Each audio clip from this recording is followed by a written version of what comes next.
Today we're benchmarking the Nova with the carburetor on the 350, so stick around.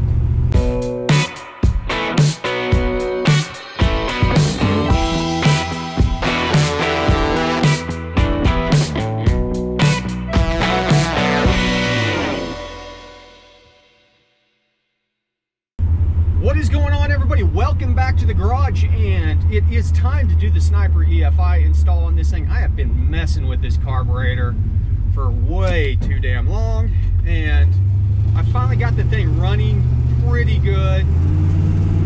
And by pretty good, I mean it's super rich at idle because the idle feeds are way too big, but at the same time, you can't get the thing leaned out with the damn near shutting the idle air screws all the way down, which then, you know, just causes a host of other issues coming off of idle, getting into the transient slots, yada, yada, yada, yada, yada. Well, the big things are we've got the primaries and the secondaries going pretty good right now. So we've got, this is a like 750 or 725 CFM carb. I can't remember. It's over 700 CFM. Way too big for a 350, especially a 350 that is basically stock. I don't even think it has a cam in it. Maybe it's got a cam, who knows. It's nothing to write home about though. So I had to go in, literally the primaries and the secondary jets were at least 6 sizes, if not 8 sizes too big. So I had to dial those way back to keep from running into the 9s on AFR at wide open throttle. Yeah. So now we've got a nice cruising AFR whenever we get up into the primaries, you know, above around 2,000 or so, right around 14.5 where we want to be. And then whenever we get into the secondaries, we lean out to around 12.5 to 13, which is really nice. In fact, we're running literally like spot on 12.5 whenever the secondaries come on. Real happy with that. But as I said, just nothing but issue on the idle circuits.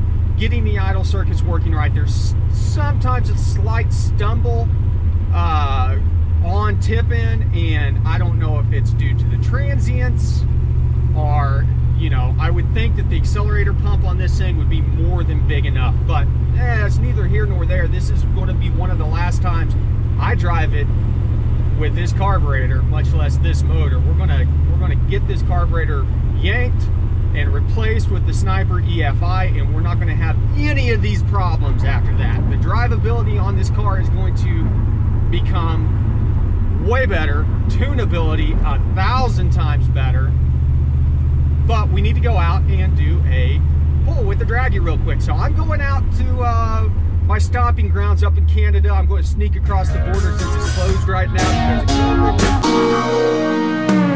Regina. Experience Regina.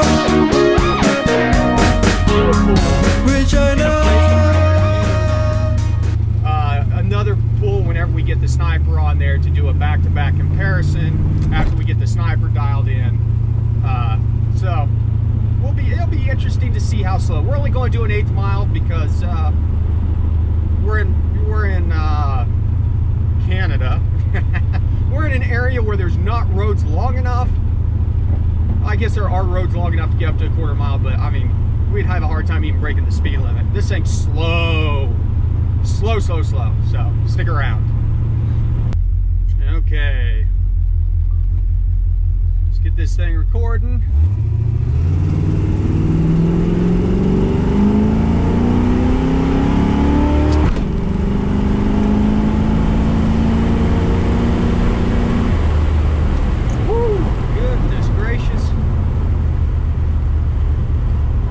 Okay, I'll be honest, she feels a little sketchy. Feels a little sketchy. 961 in the 8th. Of course, we didn't run her all the way out in the 1/4 mile, but I can tell you right now, she's already faster than the Super Auto because it ran to 17.4 off throttle. 0 to, let's see here, 0 to 60 in 6.54 seconds. That's not actually that bad.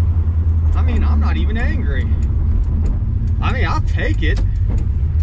So maybe this thing runs a little bit better than I thought it did. So I did pull over I stopped and did another run. Surprisingly, this is a first for this thing. It actually broke the tires loose.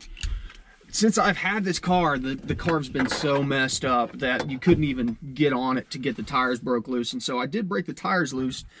And our initial 0 to 60 was 6.54 seconds. Not complaining about that. For this 350, which is, you know, advertised as being maybe a 300 horsepower, I think it's probably closer to 2.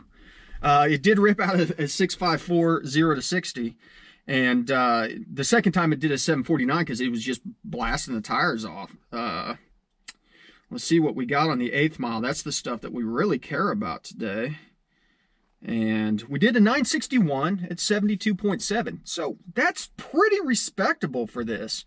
To give you an idea, honestly, back whenever the Super Auto was still running like 10 PSI, 12 PSI, that range, and was on street tires, it was running on a 911 at 82. So that would have been, I believe, probably whenever we tested VVT and found out the VVT actually cost us a little power on the bottom end in spite of everybody else. So 961 at 72.76 miles an hour, no complaints there. The Carb is running the best it's ran since I've had the Carb, but that doesn't mean we're going to keep on running it.